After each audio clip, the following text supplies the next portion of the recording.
Arsitektur Kiwari merupakan arsitektur dari masa yang paling mutakhir, masa kini. Hal ini menegaskan bahwa arsitektur masa kini bukanlah kelanjutan dari arsitektur modern. Saat ini, kita semua sedang merasakan transformasi budaya besar-besaran. Dan transformasi tersebut tidak saja memengaruhi kebudayaan, tetapi juga secara perlahan-lahan memengaruhi ilmu arsitektur yang saat ini mengalami pergeseran dalam bidang tampilan bentuk atau fasad maupun dalam tatanan ruang. Oleh karena itu, arsitektur Indonesia merupakan satu di antara identitas dari suatu pendukung kebudayaan yang patut dilestarikan agar tetap berkelanjutan secara sustainable dari generasi ke generasi.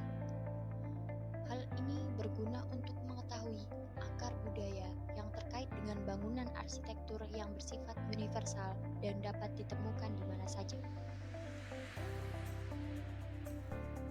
Kelompok kami telah memilih 2 contoh bangunan yang mengkonsepkan rancangan dengan pendekatan desain arsitektur Nusantara. Yang pertama, Museum Tsunami Aceh.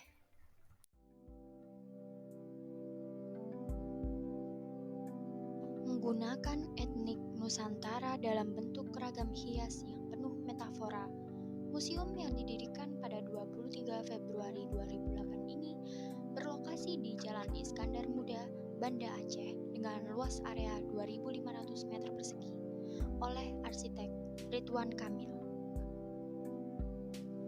Museum ini ditunjukkan untuk mengenang peristiwa tsunami Aceh pada tahun 2004 silam.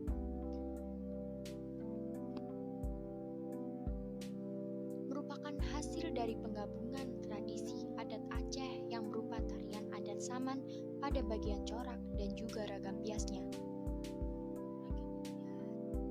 Museum ini merupakan hasil dari penggabungan tradisi adat Aceh berupa tarian adat Saman pada bagian corak dan juga ragam biasnya. Bangunan ini merupakan metafora akan tragedi yang diperingatinya. Mulai dari air terjun buatan hingga penggunaan material yang dapat mengingatkan setiap pengunjung yang datang akan betapa kelamnya peristiwa tersebut. Unsur Nusantara dihadirkan dalam fasad luar eksterior bangunannya. Pada bagian denah ini dapat terlihat Museum Tsunami Aceh memiliki beberapa ruang penting dengan fungsi yang beragam di dalamnya. Museum ini menghadap arah timur barat dengan pintu masuk berada di sebelah timur. Untuk konsep denah pada Museum Tsunami Aceh menganalogikan sebuah epicenter atau pusat pusaran air dari gelombang laut tsunami. Konsep fasad. Bentuk fasad bangunan Museum Tsunami Aceh menganalogikan bentuk kapal di atas rumah.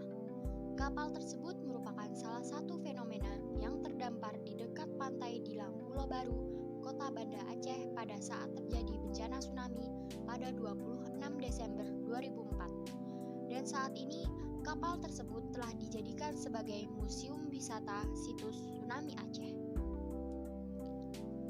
Konsep atap. Desain atap Museum Tsunami Aceh menganalogikan gelombang laut sebagai bukti penyelamatan antisipasi terhadap bahaya jika suatu saat terjadi tsunami, yang juga merupakan taman terbuka publik yang dapat diakses dan dipergunakan setiap saat sebagai respon terhadap konteks urban. Konsep dinding. Dinding pada Museum Tsunami Aceh lengkungnya ditutupi oleh relief geometris dengan menggunakan konsep hubungan antar umat manusia. Ukiran kulit bangunan tersebut mengadopsi dari tari Saman yang menurut sang arsiteknya melambangkan kekompakan dan kerjasama antar manusia serta sebuah makna simbolis terhadap kekuatan, kedisiplinan, dan kepercayaan religius suku Aceh. Konsep lantai. Lantai dasarnya dirancang mirip rumah panggung tradisional Aceh yang selamat dari terjangan tsunami. Lantai dasarnya dirancang mirip rumah panggung tradisional Aceh yang selamat dari terjangan tsunami dan sebagai warisan kepada generasi penerus bahwa pernah terjadi tsunami di Aceh. Ruang yang terdapat pada museum ini yaitu ruang Space of Fear atau lorong tsunami, ruang Memorial Hall, ruang sumur doa, dan juga ruang Atrium of Hope. Teori pendukung arsitektur Kiwari pada Museum Tsunami Aceh. Negeri Bencana. Desain museum sangat terinspirasi dari peristiwa tsunami Aceh tahun 2004 silam. Eko-arsitektur. Fasad pada bangunan ini didominasi dengan elemen motif yang juga berfungsi sebagai ventilasi. Sosio-arsitektur. Tujuan dibangunnya museum ini adalah untuk mengenang gempa bumi yang mengakibatkan tsunami pada tahun 2004.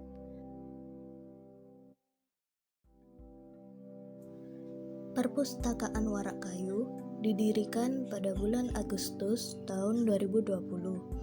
Lokasinya berada di Jalan Dr. Sutomo, Barusari, Kota Semarang, Jawa Tengah. Luas areanya mencapai 1000 meter persegi. Arsiteknya yaitu Suryawinata Hazelman. Hal pertama yang akan dibahas yakni mengenai fungsi dan filosofis.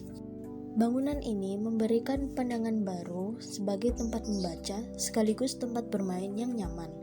Di lantai dasar bangunan ini adalah area semi outdoor besar yang bisa digunakan untuk kegiatan berkumpul atau workshop.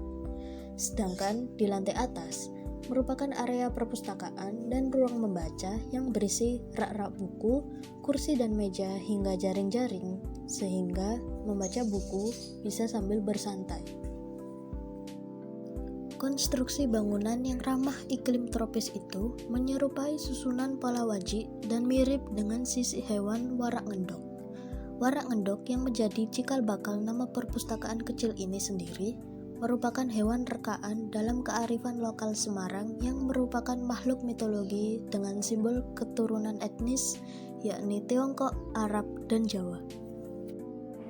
Untuk denah perpustakaan ini, pada lantai dasarnya terdapat area bermain, sedangkan untuk lantai selanjutnya terdapat area untuk membaca. Untuk set plan, bangunan ini mempunyai arah hadap barat daya timur laut dengan pintu masuk menghadap barat daya.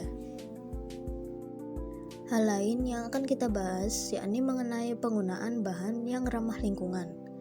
Material bangunan utama untuk desain perpustakaan unik ini merupakan kayu hasil olahan limbah pabrik yang diprefabrikasi oleh PT Kayu Lapis Indonesia. Selain bahannya yang ramah lingkungan, penggunaan kayu hasil olahan limbah ini digunakan sekaligus untuk mempromosikan produk kayu rekayasa dan kemampuan manufaktur dari Indonesia. Selanjutnya yakni mengenai konsep rumah panggung. Perpustakaan Warak Kayu mereferensi konsep dari rumah panggung tradisional Indonesia yang terbuka.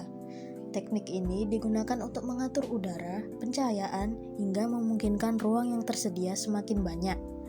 Desain rumah panggung juga diterapkan guna memaksimalkan lantai dasar agar dapat digunakan sebagai ruang bermain dan beragam aktivitas.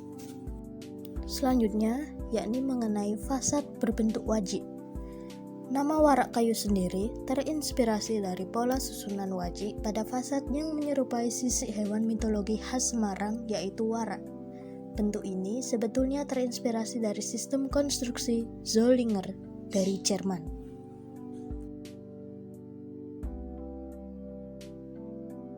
Beberapa teori pendukung arsitektur Kiwari pada perpustakaan Warak Kayu. Yang pertama, eko-arsitektur. Perpustakaan ini terbilang unik, pasalnya perpustakaan tersebut dibuat dengan konsep ramah lingkungan, yaitu menggunakan limbah kayu untuk dijadikan bagian bangunannya. Yang kedua, sosio-arsitektur.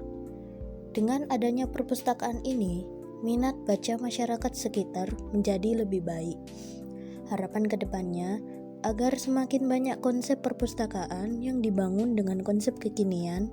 Yang ketiga, kesadaran lingkungan. Dari sisi depan bagian atas, perpustakaan ini memiliki bentuk banyak lubang yang menyerupai wajik.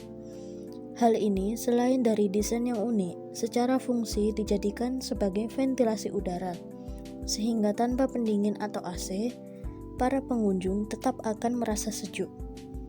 Sedangkan pada bagian sisi belakang bangunan dikelilingi pepohonan, sehingga membuat kesan microlibrary Warak Kayu tetap terlihat sejuk dan asri walau berada di perkotaan.